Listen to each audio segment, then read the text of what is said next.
बिस्मिल्लाहिर्रहमानिर्रहीम। इस video lecture में हम ट्रांजिस्टर की क्लासिफिकेशन, कॉन्फ़िगरेशंस, टोपोलॉजीज़, एडवांटेजेस और यूजेस पढ़ेंगे।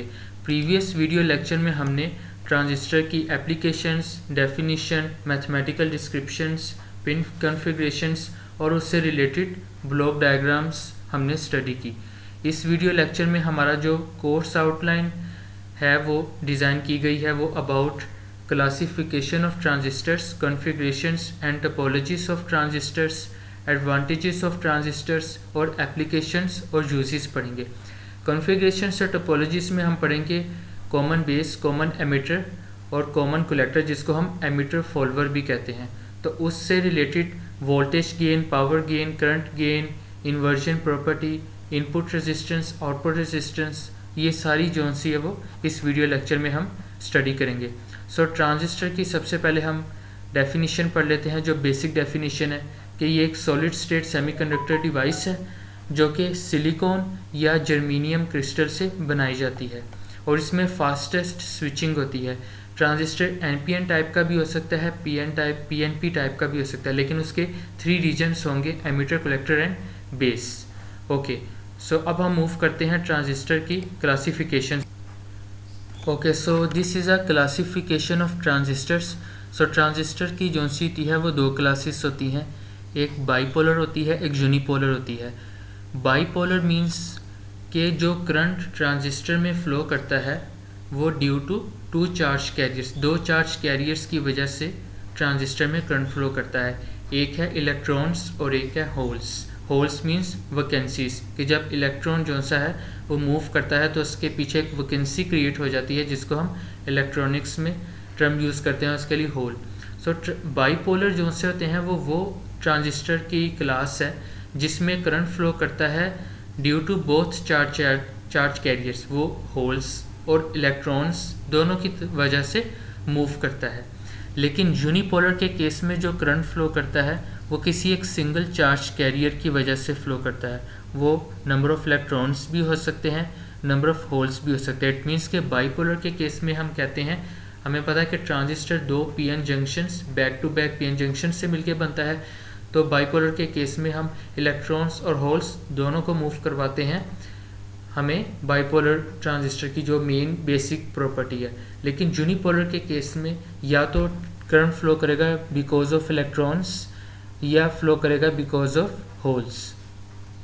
ओके, अब यूनिपोलर के केस में फर्दर 2 टाइप्स हैं, इसी तरह बाईपोलर के केस में 2 टाइप्स हैं।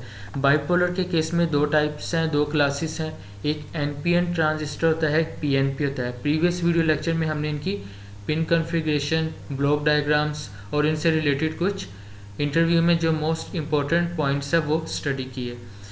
अब यूनिपोलर में जो ट्रांजिस्टर की टाइप्स है, क्लास है, वो 2 हैं। ट्रांजिस्टर की 2 ही टाइप्स हैं, लेकिन ये क्लासेस हम स्टडी कर रहे हैं। अब यूनिपोलर के केस में एफईटी आ जाता है और यूजेटी आ जाता है। एफईटी है field effective transistor, field effect transistor भी कहते हैं, और यूजेटी होता है यूनिपोलर जंक्शन ट्रांजिस्टर। ठीक है, एफईटी एक वोल्टेज कंट्रोल्ड डिवाइस है।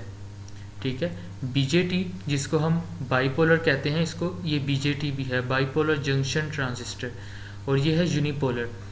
एफईटी जो सा वो फील्ड इफेक्ट ट्रांजिस्टर है, ये वोल्टेज कंट्रोल्ड डिवाइस है। हम वोल्टेज को यूज़ करते हुए करंट को हम कंट्रोल करते हैं, कि जिसमें हम इलेक्ट्रिक फील्ड जो सी है उसके थ्रू करंट के फ्लो को कंट्रोल करते हैं। That is why we can say it is voltage control device. But BJT, bipolar junction transistor, is a current control device, जिसमें हम करंट के थ्रू कंट्रोल करते हैं। ठीक है, हम करंट को कंट्रोल करते हैं, इसमें हम करंट के फ्लो को, यानी एफईटी में हम, चूँकि एफईटी एक वोल्टेज कंट्रोल डिवाइस है, तो हम इसमें करंट के फ्लो को बाय यूजिंग इलेक्ट्रिक फील्ड हम इसको कंट्रोल करते हैं, करंट को। और इसकी लिमिटेशन एक बहुत ही फेमस लिमिटेशन है कि इसका जो बैंडविड्थ मल्टीप्लाई जो सा उसका गेन है, उसका जो प्रोडक्ट होता है वो मिनिमम होता है। ये इसकी एक लिमिटेशन है।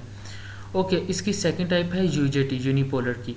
अब एफईटी में फर्दर 2 टाइप्स आ जाती है, एक आ जाती है जेएफईटी और एक आ जाता है MOSFET. MOSFET means metal oxide semiconductor field effect transistor.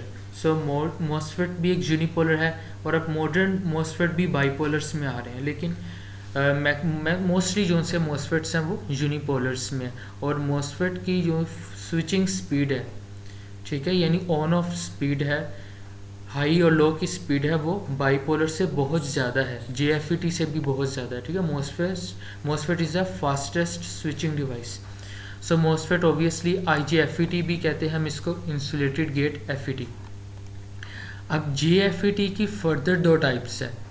JFET की एक N चैनल है और एक P चैनल है। अच्छा, JFET हमेशा डिप्लीशन मोड में ऑपरेट करता है, ठीक है, ये एक MCQ है। JFET की एक टाइप है N चैनल, उसको हम NPN भी कहते हैं, और एक टाइप है P चैनल, उसको हम PNP कहते हैं। ओके, और इसी तरह अब मॉसफेट जो सा है इसकी भी दो टाइप्स हैं। एक है मॉसफेट की एनहेंस्ड टाइप, ठीक है, और एक है depletion type. In enhance mode MOSFET is equal to normally open switch. अब नॉर्मली ओपन स्विच क्या है, नॉर्मली क्लोज स्विच क्या है, इससे रिलेटेड मैंने एक वीडियो बनाई हुई है, वो आप विजिट कर लें। कि नॉर्मली ओपन मीन्स के नॉर्मल कंडीशंस में ये as a open contact behave करता है, जैसे इसको सप्लाई प्रोवाइड की जाएगी तो ये as a close contact behave करेगा, क्योंकि हमें पता है ट्रांजिस्टर एज अ एम्पलीफिकेशन भी यूज़ की जा सकते हैं, एज अ स्विचिंग भी यूज़ किए जा सकते हैं। डिप्लीशन मोड के केस में MOSFET is equal to normally closed switch. So दो स्विचेस होते हैं, normally open, normally close. Normally close means के नॉर्मली कंडीशंस में ये as a close contact behave करेगा। सो नेक्स्ट टर्म बहुत इंपॉर्टेंट है, ये है leakage current. So leakage current क्या है, the leakage current in a transistor is due to the flow of minority charge carriers. तो एक मेजॉरिटी चार्ज कैरियर्स होते हैं और एक माइनॉरिटी चार्ज कैरियर्स होते हैं। सो लीकेज करंट जो सा होता है ट्रांजिस्टर में वो फ्लो करता है because of minority charge carriers.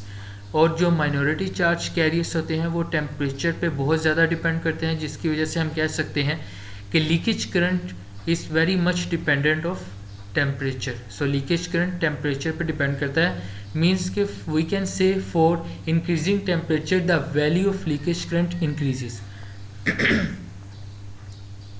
Okay, so as far as concerned with the transistor configurations, so three famous transistor configurations or topologies we can say. First one is common base, second one is common emitter and third one is common collector, जिसको हम emitter follower भी कहते हैं। Okay, so transistor configurations. Okay, so common base, common emitter, common collector. जो common base configuration है उसमें हम base को कॉमन कर लेते हैं, मींस के हम बेस को एज अ रेफरेंस कंसीडर कर लेते हैं, ठीक है। कॉमन से मुराद ये होता है कि हम बेस को जो सा है वो रेफरेंस कंसीडर कर लेते हैं और इनपुट सिग्नल प्रोवाइड करते हैं एमिटर साइड पे, और कलेक्टर जो सी है वो हमें मिलती है, यानी आउटपुट मिलती है कलेक्टर साइड से, ठीक है।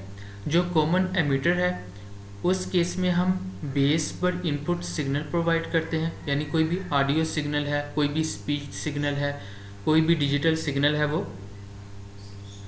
कॉमन एमिटर की बेस पे हम इनपुट सिग्नल प्रोवाइड करते हैं और जो आउटपुट हमें प्रोसेस होके मिलती है वो कलेक्टर से मिलती है।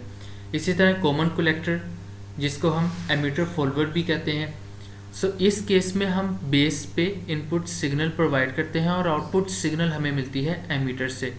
ये बहुत ही इम्पोर्टेंट थ्योरेटिकल कॉन्सेप्ट है और इंटरव्यूज़ में भी पूछा जाता है।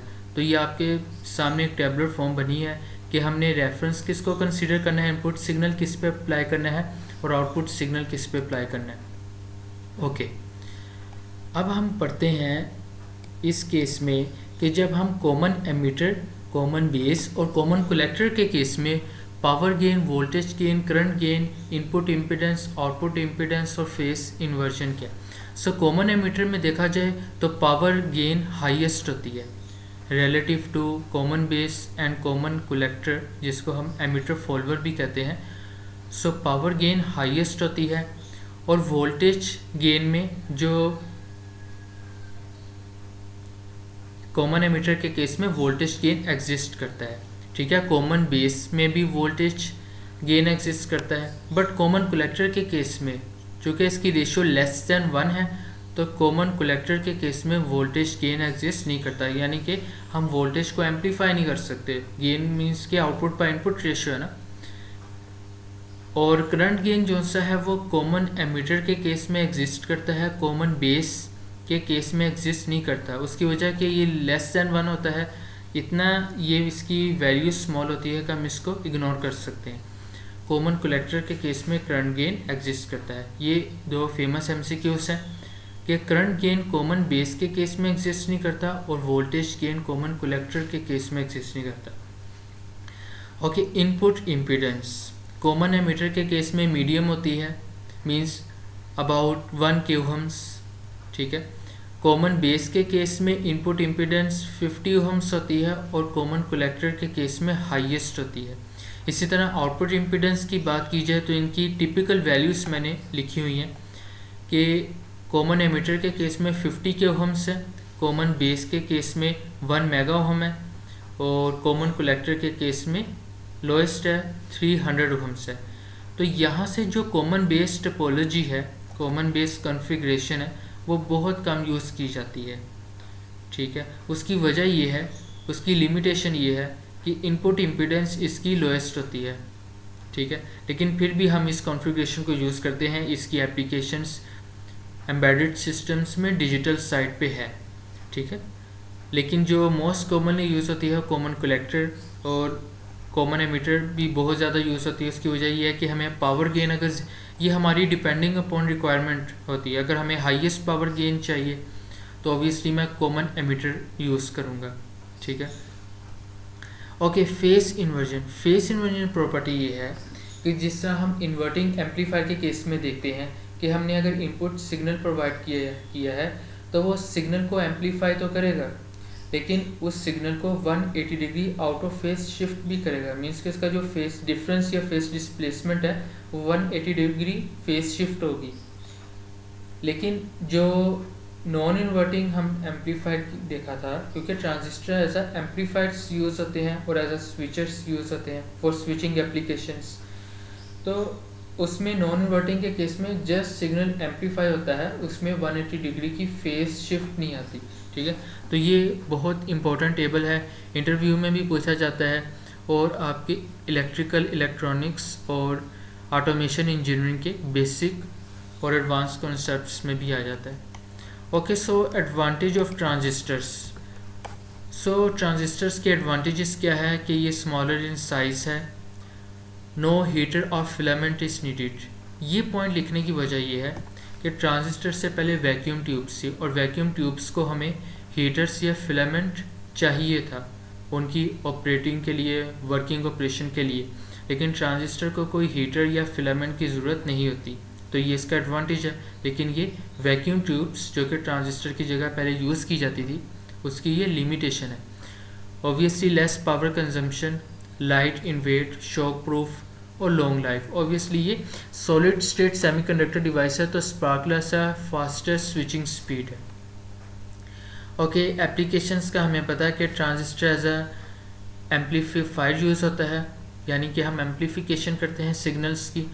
एनालॉग सिग्नल्स की भी की जाती है और डिजिटल सिग्नल्स की भी की जाती है। डिजिटल सिग्नल्स पे मैंने एक वीडियो बनाई है जिसमें हम डिजिटल सिग्नल और एनालॉग सिग्नल्स को हम इन डिटेल देखते हैं। डिजिटल सिग्नल लॉजिक हाई और लॉजिक लो पे ऑपरेट करता है और जो एनालॉग सिग्नल है वो किसी भी टाइम इंस्टेंट पे वैल्यू देता है। एनालॉग सिग्नल की रियल वर्ल्ड एप्लीकेशंस क्या है? Temperature, pressure, volume, strain, stress, humidity.